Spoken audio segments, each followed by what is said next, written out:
और चलिए अब आपको दिखाने जा रहे हैं शाम 5 बजे की 5 बड़ी खबरें अब आ रही हैं आपके स्क्रीन पर। तो चलिए जानते हैं आज शाम 5 बजे की 5 बड़ी खबरें। दूर हुआ भ्रम, मुख्यमंत्री डॉक्टर मोहन यादव ने एक भ्रम दूर किया है। भ्रम दरअसल इस बात का था कि कुछ लोग ये भ्रम फैला रहे थे कि प्रदेश के जो होनहार छात्र छात्राएं हैं उनको स्कूटी के लिए क्या टेंडर जारी होगा। ऐसा कुछ भी नहीं होने जा रहा है और प्रदेश सरकार जो छात्र हैं उनकी ही पसंद के हिसाब से उन्हें स्कूटी प्रदान करेगी, जिसमें ईवी यानी कि इलेक्ट्रिक व्हीकल है और साथ ही साथ पेट्रोल गाड़ी है। इसके साथ ही साथ एक और बड़ी खबर है, छत्तीसगढ़ से धान पर सियासी घमासान देखने को मिला है। पूर्व मुख्यमंत्री भूपेश बघेल ने सरकार पर कई तरह के सवाल खड़े किए हैं, जिस पर डिप्टी सीएम अरुण साव ने पलटवार किया है।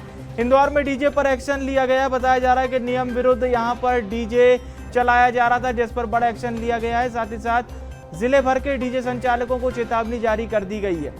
जबलपुर से एक बड़ा मामला सामने आया है, जहां पर छात्राओं से ठगी हुई है। फिलहाल पुलिस मामले में जुटी है। राजधानी भोपाल से अंतिम तस्वीर, जहां पर जिला कोर्ट परिसर की ये तस्वीर है।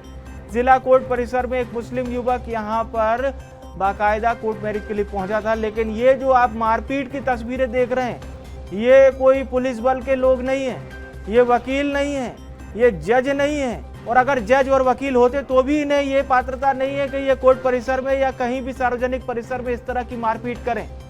ये एक संगठन बताया जा रहा है, जिस संगठन का नाम है संस्कृति बचाओ। अब ये किस तरह से संस्कृति बचा रहे हैं, वो भी न्याय के मंदिर में। ये तस्वीरें देखिए। तो ये है शाम 5 बजे की 5 बड़ी खबरें इस वक्त आपके स्क्रीन पर।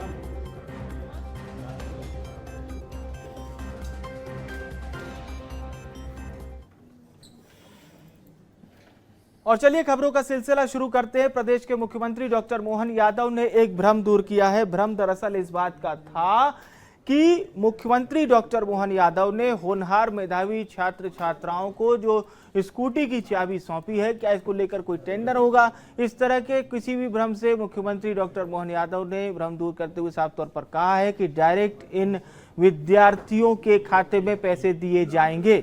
सुनिए मुख्यमंत्री ने क्या कुछ कहा।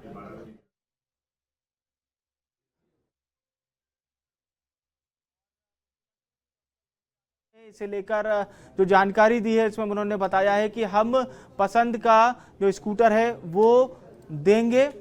और साफ तौर पर अब हम भोपाल का रुख करते हैं। हमारे सहयोगी रंजन इस वक्त लाइव जुड़ रहे हैं। और रंजन, क्या ये खबर है? साफ तौर पर मुख्यमंत्री कह रहे हैं ऐसा कोई भ्रम फैलाने वालों से सतर्क रहिए। टेंडर का भ्रम जो फैलाया जा रहा है वो सरासर गलत है।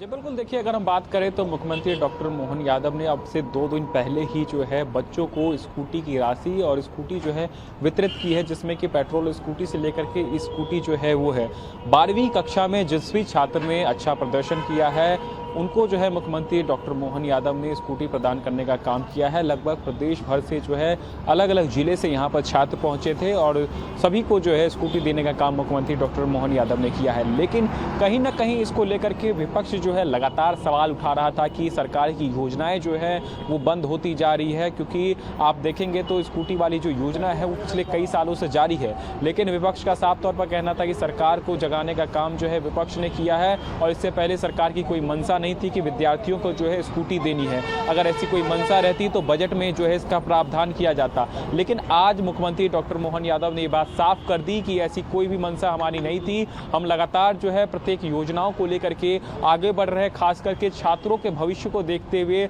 उनके बेहतर के लिए क्या प्रयास किए जा सकते हैं ये हम लगातार प्रयास कर रहे हैं। चाहे वो लैपटॉप देने की बात हो, क्योंकि टेक्नोलॉजी के क्षेत्र में हम जिस तरीके से आगे बढ़ रहे हैं तो उसी तरीके से मूलभूत सुविधाओं की भी जो है आवश्यकता वो छात्रों को पड़ती है। तो ऐसे में स्कूटी से लेकर के लैपटॉप तक की राशि जो है मुख्यमंत्री देने का काम कर रहे हैं। लेकिन कहीं ना कहीं विपक्ष जो है लगातार सवाल उठा रहा था, उसी का जवाब आज मुख्यमंत्री डॉक्टर मोहन यादव ने साफ तौर पर दिया है और कहा है कि प्रदेश सरकार की जितनी भी योजनाएं हैं वो निरंतर जारी रहेगी, किसी प्रकार की रुकावट जो है उसमें नहीं आएगी और बजट में भी जो इसका विशेष प्रावधान जो है वो किया जाएगा, चाहे वो लैपटॉप हो चाहे वो स्कूटी हो। हर साल जो भी छात्र बेहतर प्रदर्शन करेंगे, अपने जिले में हो अपने राज्य में हो, उसको पुरस्कृत करने का काम जो है मध्य प्रदेश सरकार करेगी। चलिए, बहुत बहुत धन्यवाद रंजन हमारे साथ जुड़ने के लिए और जानकारी बताने के लिए।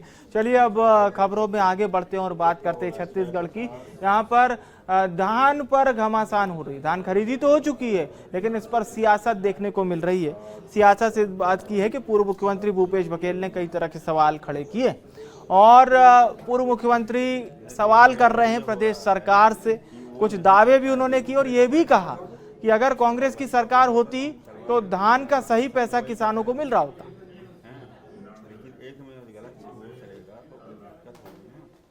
धान के कटोरा कैसे ये जिन कटोरा के भरे काम करते जब हमारे किसान जन मेहनत हमारे किसान है होकर मेहनत का सम्मान मिलना चाहिए। तो हम कर्जा माफी भी करें, 2500 रुपया दें, कोरोना आई इसके बाद भी तुम्हारे खाता में पैसा डाले काम करें, 2500 को बाद इसे 2640 2850 रुपया दें। आज यदि 3100 रुपये मिला थे तो भूपेश बघेल कांग्रेस सरकार और ये सब जैसे जैसे समर्थन मूल्य बढ़ जाते हैं तो हम पैसा बढ़ा नहीं सकते। हमारी सरकार तो अभी 117 रुपया समर्थन मूल्य बढ़े, 3217 रुपये मिले देते।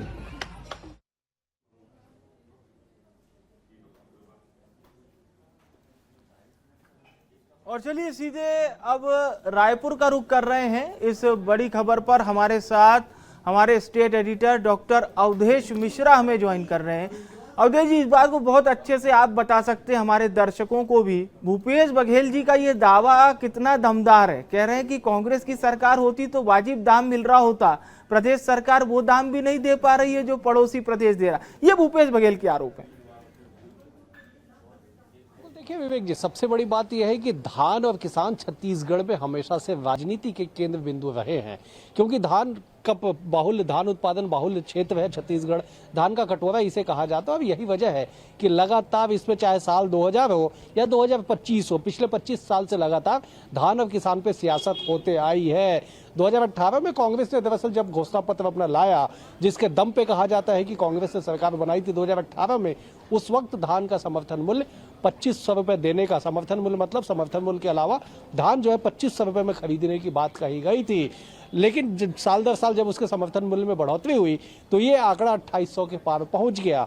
अब चूंकि 2023 में बीजेपी की सरकार आई, बीजेपी ने धान का मूल्य 3100 रुपए देने का निर्णय लिया और अब इसी बात को लेकर श्रेय लेने की जो राजनीति है वो प्रदेश में हो रही है कि भूपेश बघेल कह रहे हैं कि अगर आज बीजेपी 3100 रुपए धान का मूल्य दे रही है तो वो केवल और केवल कांग्रेस की वजह से, क्योंकि कांग्रेस ने अपने कार्यकाल में 2800 से अधिक धान का मूल्य दिया था।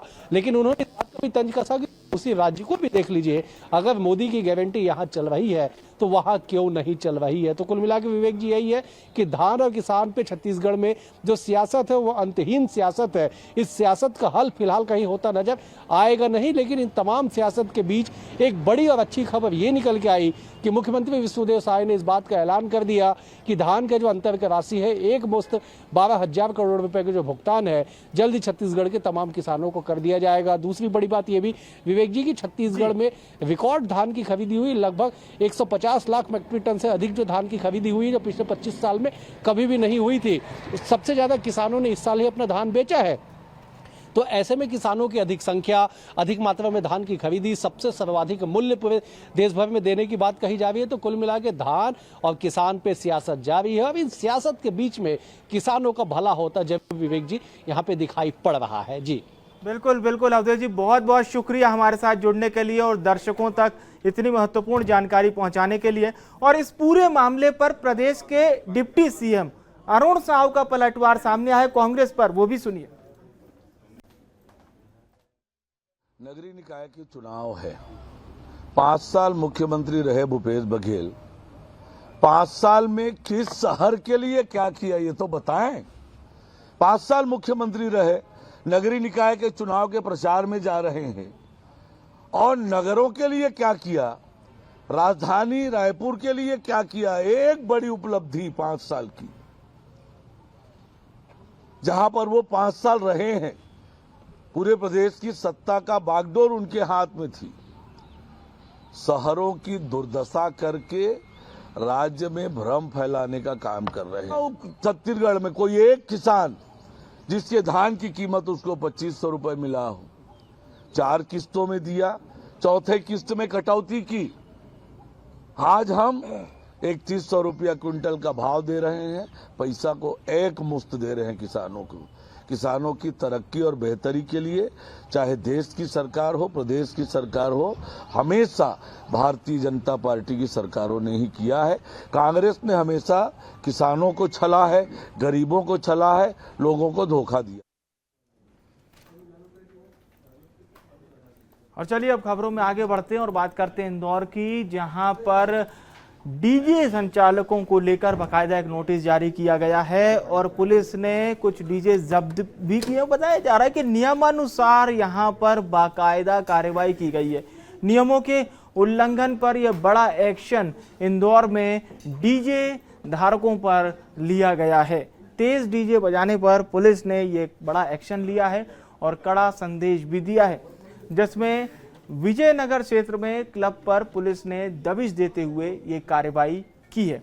और इस पूरे मामले में पुलिस ने न केवल डीजे को जब्त किया बल्कि शहर के डीजे संचालकों को चेतावनी भी दी है।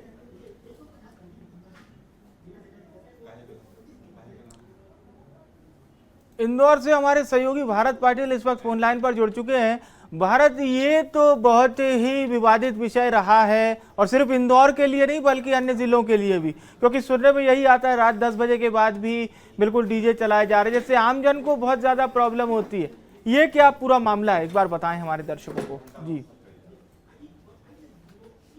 एमपी बोर्ड की एग्जाम जो है वो शुरू होने वाली है। इस समय बच्चों की पढ़ाई का समय रहता है और दूसरी ओर क्योंकि अगर देखा जाए तो ये साफ है कि सुप्रीम कोर्ट की भी गाइडलाइन है कि जो ध्वनि को लेकर के डीजे संचालक हो या चाहे पबों में बजता हो या शादी समारोह में, तमाम जगहों पर जो डीजे की एक समय सीमा है वो 1 बजे के बाद डीजे जो है उस पर जो है प्रतिबंध लगता है। लेकिन उसके बावजूद देर रात तक ये जानकारी मिल रही थी कई जगहों पर डीजे चलाए जा रहे थे। इंदौर कलेक्टर ने भी इस पर एक्शन लिया था। डीजे संचालकों से जो है बैठक भी की गई है और इसमें साफ हिदायत दी गई कि बच्चों की एग्जाम भी है, दूसरा जो सुप्रीम कोर्ट के निर्देश है उसके तहत पालन करते हुए इस चीज का विशेष ध्यान देना होगा। और खुद मुख्यमंत्री डॉक्टर मोहन यादव ने भी जिस समय शपथ जो है ली गई थी मुख्यमंत्री बतौर, उन्होंने जब शपथ ली थी तो सबसे पहला आदेश उन्होंने ध्वनि को लेकर के निकाला था और ये साफ कहा था कि ऐसे चाहे लाउड स्पीकर हो, डीजे हो, इन पर जो है प्रतिबंधित कार्रवाई होना चाहिए। और इसी को लेकर के